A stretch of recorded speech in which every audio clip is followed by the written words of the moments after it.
tidak adil seorang saja yang kalau ada, kita dah tahu ada rompakan beramai, ada 5 orang, 6 orang melakukan rompakan, tiba-tiba 1 orang saja yang dicah, yang lain bebas. Ini keadaannya juga yang saya kata memberi tamparan kepada pihak berkuasa kita.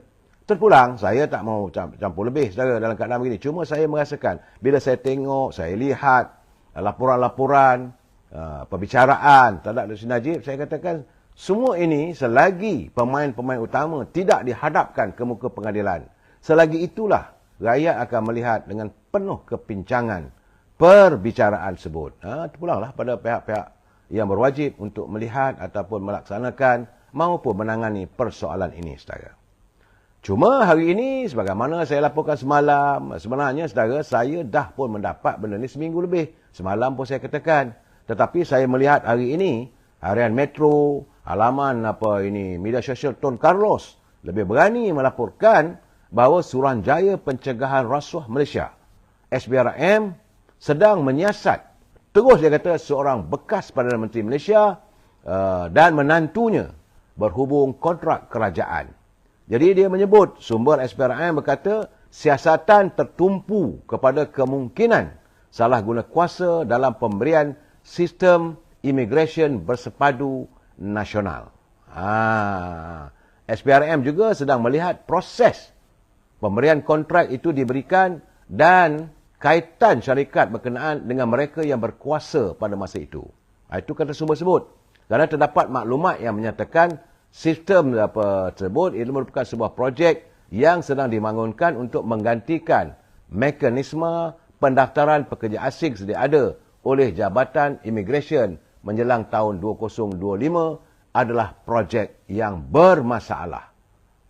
Kalau projek itu dianugerahkan pada tahun 2021 ataupun 2020, waktu itu Tan Sri Muhyiddin adalah Menteri Dalam Negerinya. Jadi semakan di laman web. Ini lebih berani lagi dia melaporkan. Area Metro melakukan semakan di laman web. Menunjukkan katanya pasukan projek khas yang dipertanggungjawabkan kepada seorang pegawai tadbir dan diplomatik. Itu Roslan Attan. Dia terus bagi nama sekali saya. SPRM mungkin akan memanggil anggota kanan pentadbiran terdahulu sebagai sebahagian daripada siasatan. Maka ramailah saudara. Ramai yang akan tidur dekat dalam lokap nanti tu. Sebab SPRM dia bukan panggil lepas begitu saja. Ada lagi urutannya. Saudara, pada Isnin lalu, New Straits Times, akhbar dan New Straits Times telah melaporkan Ketua Pengarah Imigresen Datuk Khairul Zaimi Daud. Dia berkata, projek tersebut akan diperkenalkan dalam masa 2 tahun dengan semua urusan berkaitan imigresen termasuk yang kini diuruskan oleh pihak luar seperti MyEG untuk kembali ke jabatan itu. Katanya sistem baru itu kini sedang dibangunkan oleh Irish Corporation. Sebut nama company terus saudara.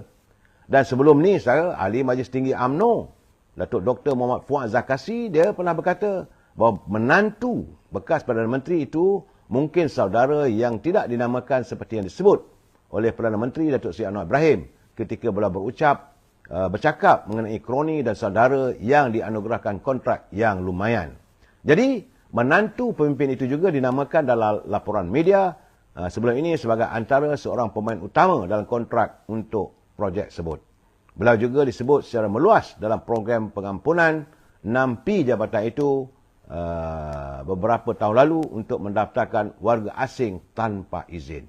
Saya nampak keadaan ini sudah semakin terselah dan SPRM semakin berani. Saya yakin ramai. Sebab itu saya kata, saya dipahamkan bahawa sudah pun sekitar 10 orang sudah dipanggil, sudah pun mula disiasat, latar belakang mereka, latar belakang kewangan.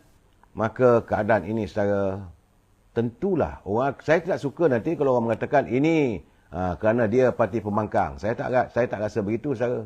Waktu UMNO kalah dalam pilihan raya dulu, Datuk Seri Najib pun kena, Datuk Seri Zahid pun kena. Jadi bagi saya ini bukan soal bermotifkan politik, tetapi kerana penglibatan wang rakyat begitu besar saudara. 1.2 bilion. Itu kontrak satu saudara. Ada lagi yang diragui. Ada 2-3 lagi. Malahan sehingga saat ini pun Dr. Zaliha sedang pun memperkemaskan tentang kertas putih yang akan dibentangkan di Parlimen. Cuma saya kata, kenapa doktor cakap begitu? Apakah tak siap lagi? Ini tak baiklah. Nak dikemah-kemah lagi, sepatutnya dah ada, dah ready semua tu, barulah dia buat pengumuman. Tapi kalau umum sekarang ni, baru nak ini, itu menimbulkan persoalan. Jadi kita tak bersedia. Sepatutnya kita mesti dalam keadaan bersedia. Saya cuma memberi teguran. Mungkin Dr. Zahia ni dia baru jadi menteri. Bila dah jadi menteri ni, kadang-kadang saya timbullah persoalan-persoalan. Itulah tugas kerajaan untuk cari masalah-masalah yang lopong, tirih dan suah, kata Hamzah Muhammad Noor. Saudara, Fadil Abdul dia kata tak mengaku terang-terang pun bertambah kecut dah tu. Saya tak mahu menuduh sesiapa pun, biarlah SPRM menyiasat. Keadaan sekarang ni, politik negara kita makin dalam keadaan yang tak menentu. Tapi dengan adanya siasatan SPRM ini, saya yakin saudara ramai. Saudara Zarfan Yati dia kata jenis Anwar SPRM baru nak siasat dia umum dah. Itu dia saudara Zarfan. Saya bersetuju begitu juga. Sepatutnya jangan umum dulu. Jangan kita tergopah-gapah dalam membuat pengumuman. Saudara Fazilah Abdul dia kata tak betul, takkanlah berani bunyi dia kata. Itu keadaannya. Saudara Faris Atan, Bestari Net, jangan lupa. Saya bagi tahu saudara banyak. Saya tidak mahu menamakan satu persatu. Dan ini juga termasuklah juga tentang pembelian vaksin. Pembelian vaksin itu memang seharusnya bahawa siasatan harus dilakukan sepenuhnya. Bukan hanya kertas putih. Kerana kita meragui, saudara. Pertama-tama lagi, dulu saya dah bercakap. Saudara jangan lupa, saya masih ingat setiap satu pembelian ataupun kenyataan-kenyataan yang dikeluarkan oleh mereka yang mengeluarkan vaksin, tak silap saya jenis Pfizer. Menurut CEO-nya, dia kata vaksin itu mesti disimpan di bawah kadar 70 darjah Celsius. Iaitu 70 kali ganda lebih sejuk daripada peti ais, saudara. Barulah vaksin itu berfungsi. Kalau tidak, dia akan rosak. Apa yang mengecewakan kita apabila Datuk Seri Anwar Ibrahim mengumumkan sejak beliau mentadbir kerajaan perpaduan ini, beliau mendapati sekitar 6 juta vaksin yang sudah pun luput, yang tak boleh nak digunakan.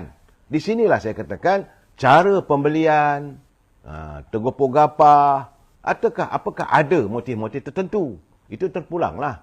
Dan saya dikabarkan, pasti bila siasatan itu, mesti ada membuat satu perbandingan. Comparison. Perbandingan bagaimana negara ini harganya macam mana. Sebab banyak saudara jenisnya. Ada jenis Pfizer, ada jenis Sinovac. Malahan saya sendiri, saya tercakap terus terang, saya terkesan. Mula awalnya saya disuntik dengan Sinovac. Yang asalnya daripada negara China 2 kali. Suntikan pertama dan suntikan kali kedua. Masuk suntikan kali ketiga, mereka menggunakan Pfizer. Jadi 3 suntikan itu akhirnya tiba-tiba, saya tak tahulah. Akhirnya tiba-tiba telinga saya, saudara, dalam sebulan selepas suntikan itu, tiba-tiba telinga saya berdarah, saudara. Mungkin DNA itu tak sesuai dengan badan saya. Jadi sebabnya apabila warga disuntik, apakah dikaji DNA itu kesesuaian. Setiap manusia ni macam pohon-pohon yang ada dalam alam ini, saudara. Ada pokok durian, ada pokok bacang, ada pokok manggis, ada pokok kelapa, ada rumput, ada lalang. Begitulah juga kita. Jadi apakah semua tu ditabur dengan satu baja saja? Ataupun untuk dijadikan sebagai salah satu vaksinnya seperti menabur racun. Takkan semua sesuai. Lalang pun itu, pokok kelapa pun itu, pokok apple pun itu, buah pokok anggur pun itu, pokok langsat pun itu, pokok durian pun yang sama. Saya rasa begitulah vaksin ini. Tiba-tiba saya disuntik dengan Sinovac, kemudian ada pula Pfizer, akhirnya telinga berdarah. Alhamdulillah lah. Bagaimanapun saya terima kasih kepada doktor peribadi saya, Dr. Elizabeth. Beliau merawat, Alhamdulillah. Tetapi masih lagi kadang-kadang, saudara, bila rasa gatal aja semua, saya ambil petik kapas tengok, takut juga. Itu ada darah. Jadi bila saya jumpa dengan kedai menjual ubat ataupun kedai farmasi, doktor farmasi itu dia kata jangan ambil sangat ini ubat ini sebab dia kata macam ada kesan sampingan nanti katanya. Dan waktu diadakan pemeriksaan, doktor kata memanglah, dia kata it is out of 2 million. Daripada 2 juta manusia, satu. Mungkin satu. Jangan risau sangatlah. Tetapi doktor melihat adanya white spot ataupun tanda-tanda putih dalam sekitar kepala saya dan otak saya. Mungkin juga dia kata. Tapi tak tahulah. Saudara Ben itu bertiga kan. Artinya saya dah 3 kali buat suntikan. Kadang-kadang seriau juga saudara. Dan bila mendengar kenyataan vaksin itu sudah pun luput. Memang kita juga meragui waktu suntikan dulu tu memang tempat untuk suntikan itu. Saya dah tegur dulu. Memang posh ataupun memang hebat. Digunakan PWTC lah, tempat. Semua itu wang. Dan wang itu wang negara, wang rakyat. Saya dah bercakap kalau sepatutnya nak digunakan suntikan tu, bagilah juga pada klinik-klinik swasta. Pergilah ke klinik swasta untuk dapat suntikan. Sepatutnya begitu. Jadi dalam keadaan tergopoh gapah, tergesa-gesa ini, wajar untuk disiasat apakah ada kemungkinan salah laku. Kerana keberuntungan. Dan jangan lupa, waktu Parlimen bersidang, ada ahli Parlimen yang bertanya, apakah pembelian vaksin sejumlah 5 bilion itu diberi pada siapa yang membelinya? Syarikat mana yang diberi kontrak? Kalau 10% pun dia kata dah 500 juta ni. Betul juga. Semua ini mengundang pelbagai persepsi. Bagaimanapun saudara, kita tunggulah laporan-laporan yang akan dibentangkan. Saya ingat dalam 2 minggu je lagi saudara. Tak lama. Parlimen akan mula bersidang 23-24 bulan. Selepas itu tentulah akan adanya perbincangan kertas putih berhubung pembelian vaksin. Siapa yang terlibat, terpulanglah. Saudara, kita tak mau cari kambing hitam. Sebab dia melibatkan 2 kementerian. Satu Kementerian Sains dan Inovasi. Dan satu lagi Kementerian Kesihatan. Sepatutnya yang membeli, yang bertanggungjawab pembelian itu adalah Kementerian Kesihatan. Tiba-tiba saat awal dulu kenapa diberi pada Kementerian Sains? Selepas itu bila Menteri Kementerian Sains ini berpindah jadi Menteri Kesihatan, maka dipindah pula persoalan itu kepada Kementerian Kesihatan. Di sinilah yang nampak ada tanda tanya yang menimbulkan keraguan, kesangsian. Bagaimanapun kita rakyat biasa ni boleh sanksi sajalah saudara. Itu yang saya ingin laporkan setakat ini. Cuma, ini hari ini tak seronok. Saya melihat saudara, memang hari ini kerajaan perpaduan ini dibentuk dengan penuh keikhlasan.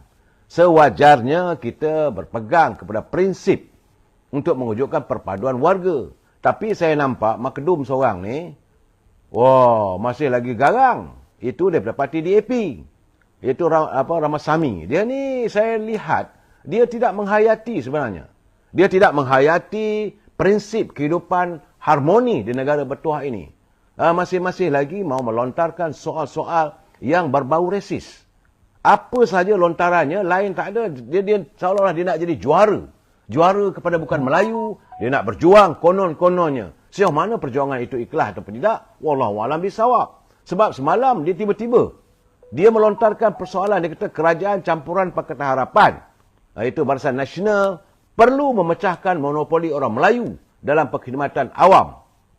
Ini satu hal, satu persoalan yang kamu tonjolkan yang mengundang masalah. Ini biasalah negara ini berpijak bumi nyata. Sebab itu kadang-kadang kita merasakan mereka ni dah dibagi betis nak peha. Ini soalnya. Berapa kerat warga kamu yang benar-benar memutuskan sesuatu kerajaan itu? Berapa kerat antara kamu? Jangan berlindung di bawah parti yang anda wakili. Tetapi kalau nak bercakap soal bangsa, berapa ramai warga kamu, keturunan kamu, yang kamu kata mesti dipecahkan monopoli? Sejak bila kita mengamalkan monopoli? Dulu, saya ingat lagi, 5 tahun dulu, Menteri Pertahanan menyatakan bahawa ramai warga mereka tak mahu pun masuk pasukan tentera. Malahan kadang-kadang mereka melihat dengan pandangan yang sinis pasukan tentera. Hari ini tiba dia kata kerajaan campuran Pakatan Harapan mestilah memecahkan monopoli. Monopoli apa bendanya? Bukan tak ada KSU daripada keturunan bukan Melayu. Adanya ketua pengarah keturunan bukan Melayu. JD ataupun jurutera daerah. Bukan tak ada. Jadi kata Ramasamy ini, apabila kerajaan baru mentadbir dan dipimpin oleh Perdana Menteri yang baru daripada Pakatan Harapan, langkah segera perlu diambil bagi memastikan perkhidmatan awam tidak dikuasai sepenuhnya di tangan orang Melayu. Bila masanya orang Melayu menguasai sepenuhnya?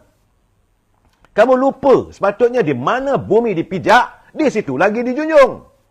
Saya memang terpanggil nak cakap soal ini, saya geram saudara. Orang macam Ramasamy ni sepatutnya, tapi tak tahulah dia berlindung di bawah parti DAP. Dan DAP bertanding di Pulau Pinang. Kalau di kawasan dia kacau dia macam di Tapah atau bertanding di kawasan-kawasan di luar Pulau Pinang, baru dia tahu untuk nasib dia. Ini dia berlindung. Saya haraplah cara teman-teman dalam parti DAP ini melihat sikap. Kalau anda nak berdamai, kalau anda nak mewujudkan perpaduan, nyatakan seikhlas mungkin. Kalau ahli anda melontarkan kata-kata sedemikian, perlu diambil tindakan. Ini bagi saya akan memecahkan persahabatan ataupun persefahaman. Dia kata memandangkan kepelbagaian ekonomi mengenai pemilikan dan kawalan adalah tidak masuk akal untuk memastikan perkhidmatan awam kekal sepenuhnya di tangan orang Melayu. Apa benda ni? Apa benda dia bercakap ni? Saya pun tak faham.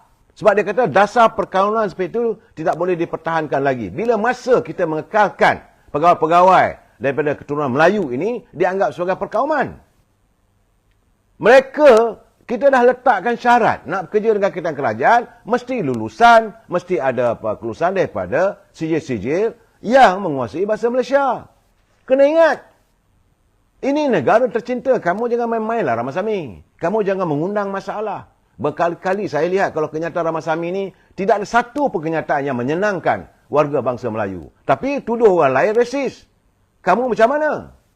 Saya malahlah nak maki hamun. Tapi memang sepatutnya dia hamun. Orang yang begini tidak layak untuk berada dalam kerajaan perpaduan. Saya harap Yang Amat Berhormat Datuk Seri Anwar Ibrahim bukan saja ignore ataupun buat tak tahu kenyataan tersebut. Tapi perlu ditegur. Kena bagi tahu pada Anthony Loke. Cukup-cukuplah dia menyakiti warga bangsa Melayu. Saudara Ikan Darat, dia kata Ramasamy ni siapa yang lepas kes dia dulu? Saya tak tahu. Tapi kerajaan mana? Kerana waktu dia ditahan oleh Datuk Ayub. Ingat saya LGTE? Hampir Datuk Ayub pun kecewa. Kerana kerajaan waktu itu pimpinan Datuk Mahathir.